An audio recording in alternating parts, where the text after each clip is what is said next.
Most people today find a concept that they want to work around. You know, with me, it's the medium and my reaction to the world. I'm not finding this cool political thing that I need to create a workaround. I'm somewhere right smack dab in the middle of the life that I'm trying to convey in my work. I'm an anachronism. I like things that are wild and chaotic and show you what life is like when you don't try to rein it in. I mean, I'd be disingenuous if I didn't say there was some organization in my painting. Of course there is, but I'm trying to show what's the inherent organization that nature has for itself, not what I'm trying to impose on it. And you know, it's something as simple as you see a tree trying to find light. It's a very basic, pragmatic, almost, organization that says, okay, I need light to survive, so I'm going to grow to the light. Okay, so you have these tree limbs that are growing kind of funny. You know, you just have these things that are off-center all the time, and I like that. I like finding that and conveying that. I'm a Rhode Islander. I grew up in Pawtucket. I went to RISD when I was 5, the Saturday morning classes. I can remember picking up a paintbrush and thinking, oh, I can do this. It was like a moment of recognition, you know, when you really feel like you're right there. It's just perfect.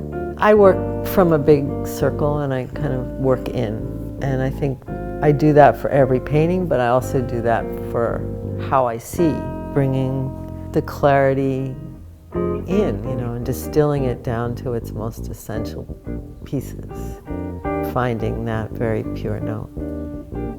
Every day of our lives we underestimate nature. We ignore it, we don't understand how powerful it is. I don't know, I think it's fascinating.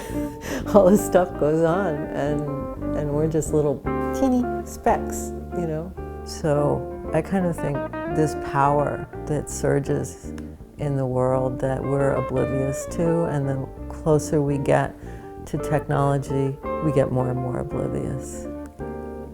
For a while, I did kind of these surreal landscapes with people in urban settings. And then slowly the people left. And then the urban references left. And I was left with just this kind of greenery, and it became what interested me the most, was just this idea that what would happen if we disappeared?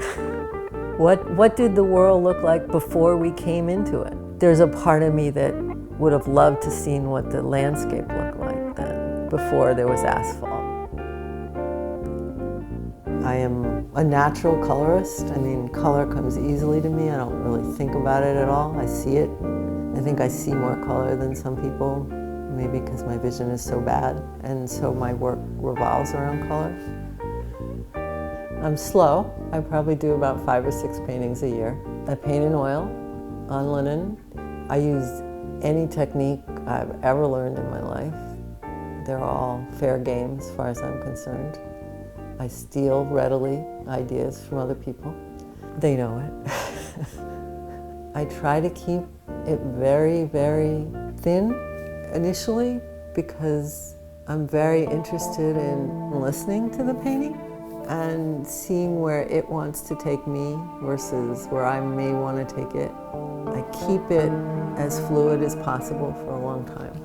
It's probably why it takes me so long to paint, is I'm not always nailing it down right away. And yet, in some ways, my paintings don't change much from when I start them to when they finish. The composition, the concept of color in my head is very strong, and I don't really vary that much, but just the balance of how it works together, I never quite know how I'm going to get to where I'm going. I'm always off balance. I try to keep myself off balance.